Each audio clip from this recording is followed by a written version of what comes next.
Bon, salut tout le monde, petite vidéo un peu spéciale de nouveau puisque comme vous savez je suis toujours à Koh Lanta.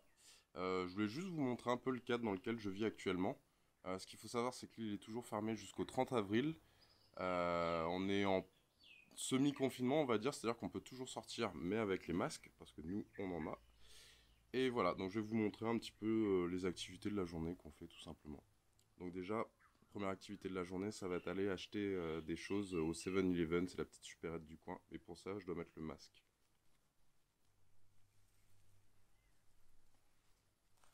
Allez, c'est parti. Déjà, je voulais vous montrer aussi le bungalow dans lequel on est, qui est quand même plutôt sympa. On paye 14 € par jour pour deux.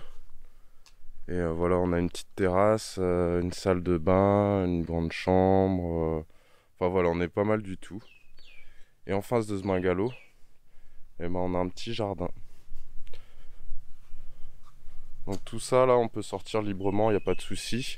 Et si on continue le long du petit chemin là-bas, en fait on arrive 20-30 mètres plus loin sur une plage. Et voilà, donc c'est notre petit spot là où on reste traîné depuis un mois déjà. Et quelques temps encore. Donc voilà, c'est parti. Et là maintenant je sors de la propriété.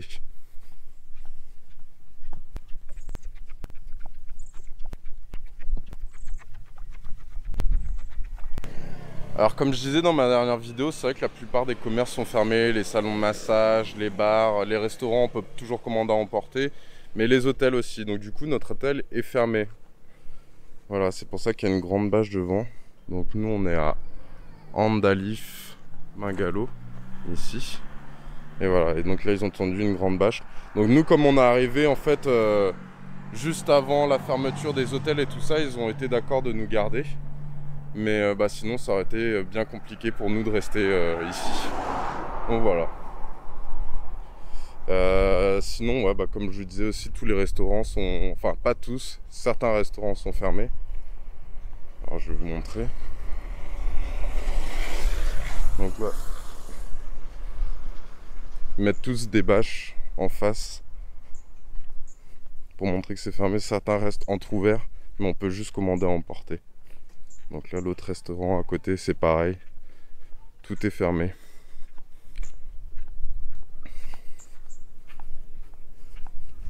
Donc on croise quelques touristes encore, mais bon ça se fait rare, hein. Clairement il n'y en a plus des masses. On n'a plus le droit de circuler en scooter, il y a seulement les Thaïlandais qui ont le droit de circuler. Donc nous si on veut bouger on l'a fait seulement une seule fois parce qu'on avait vraiment des trucs un peu spécifiques à acheter, donc il fallait qu'on aille à la grande supérette de l'île. Il faut prendre un tuk-tuk en fait et voilà pour se faire emmener parce que sinon on peut pas bouger d'ici quoi. À part à pied quoi, mais du coup on peut pas aller très loin, surtout vu la chaleur qu'il fait. Bon maintenant il me reste à peu près 500 mètres à marcher. Donc je vais vous montrer un peu ce qu'il y a sur la route.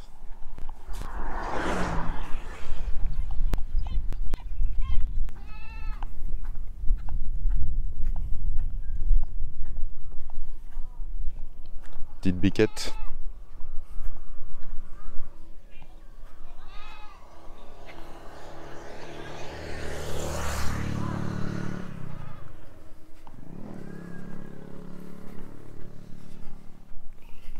Bon comme vous voyez c'est assez calme dans la rue quand même.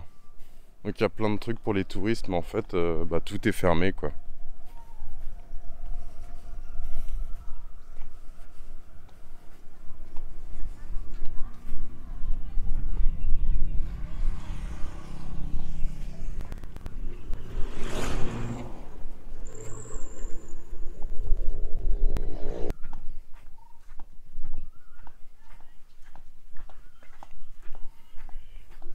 Ah oui, et je voulais revenir un peu sur ce que je disais la dernière fois par rapport aux aides du gouvernement.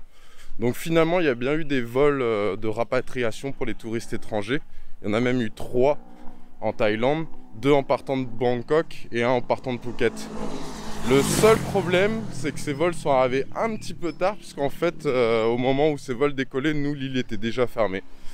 Donc en fait, on ne pouvait pas repartir même si on le voulait. Donc voilà, mais bon après on n'est pas à plaindre, comme je dis tout se passe bien, on a notre bungalow, on peut stocker notre petite bouffe vu qu'on a notre frigo, On a notre plage à côté, il fait beau, donc bah, on profite quoi.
Alors du coup, à l'entrée de toutes les supérettes ici, il y a un truc qui est obligatoire, c'est qu'à l'entrée, tu dois attendre qu'il y ait une dame qui te donne du gel hydroalcoolique et ensuite elle te prend la température. Et si ta température est ok, là tu peux rentrer.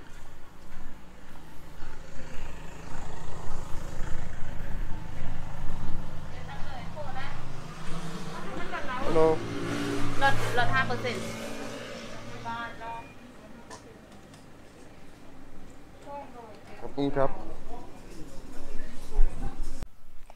Alors me voilà de retour devant l'entrée de l'hôtel, juste derrière moi.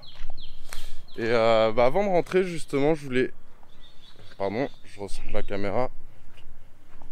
Avant de rentrer, je voulais vous remontrer d'autres petites choses là. Alors ce qu'il faut savoir, c'est qu'en fait depuis quelques jours, là depuis la mi-avril environ, et en fait ils ont interdit la vente d'alcool dans toute la Thaïlande. Mais on a réussi à se débrouiller avec Marion. On a notre petit marché juste à côté de l'hôtel qui nous autorise à acheter ça discrètement, on va dire. Donc on le fait pas trop souvent, mais voilà, de temps en temps on va s'acheter quelques petites bières et tout ça. Ouais, c'est juste ici.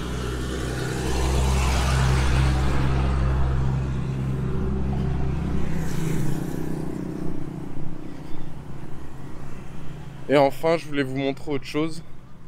C'est les checkpoints coronavirus. Alors c'est juste un petit peu plus loin, je continue à marcher, je vous parle de ça tout de suite.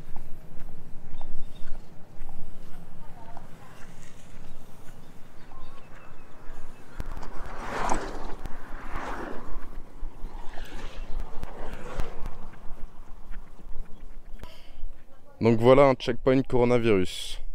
Donc ça a plusieurs fonctions. La première déjà, c'est de filtrer les véhicules qui rentrent et qui sortent.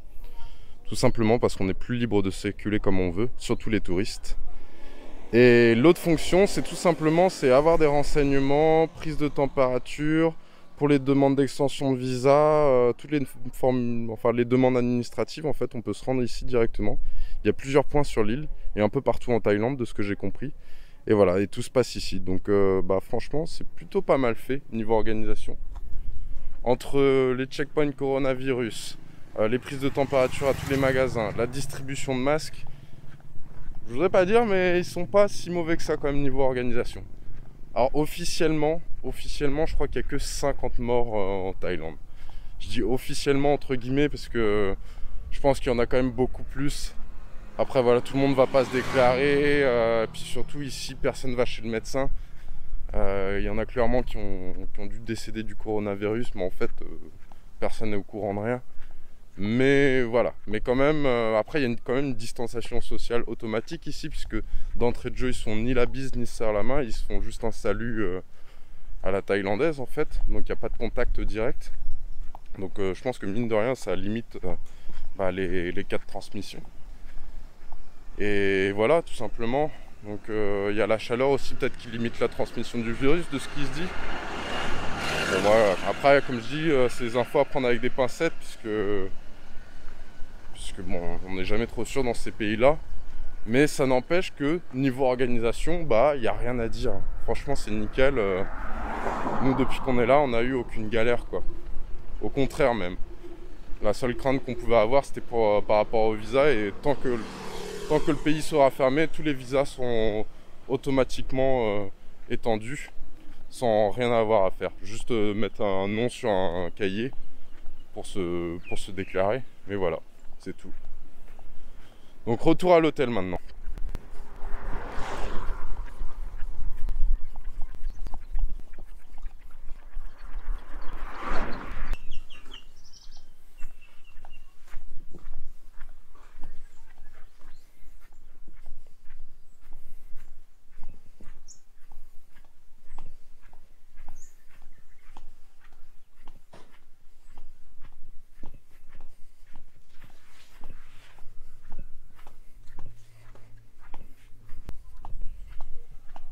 Voilà, donc là maintenant je peux tirer le masque et ça fait du bien parce que je crève de chaud. Donc autant dire qu'avec le masque ça arrange pas les choses. Donc voilà, je suis passé au bungalow là vite fait. Et maintenant je voulais vous montrer l'accès à la plage. Donc là je sors du terrain, on traverse un petit pont. Voilà. Et puis là j'ai 30 mètres. 30 mètres à faire. Et au bout du chemin, c'est la plage.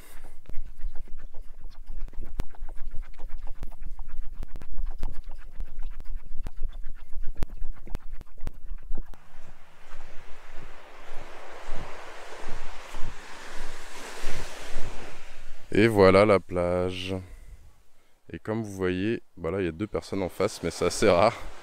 Mais sinon, il n'y a pas grand monde sur la plage.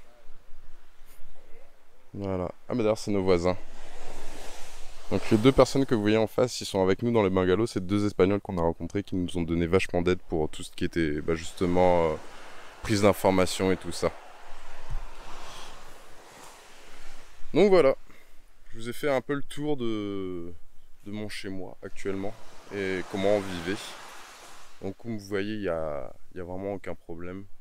On est en confinement certes, mais on a tout ce qu'il faut à proximité, donc tout va bien et tout va pour le mieux. Ma seule crainte maintenant, c'est pour l'après-confinement, puisqu'en fait le confinement se termine au 30 avril. Mon visa lui se termine au 9 mai pour l'instant, donc il me restera 9 jours pour changer de pays. Le truc c'est que si tous les pays à côté sont fermés, alors j'aurai pas d'autre choix que de rentrer en France. Donc affaire à suivre. Je vous tiens au courant pour la suite. Ah, ciao.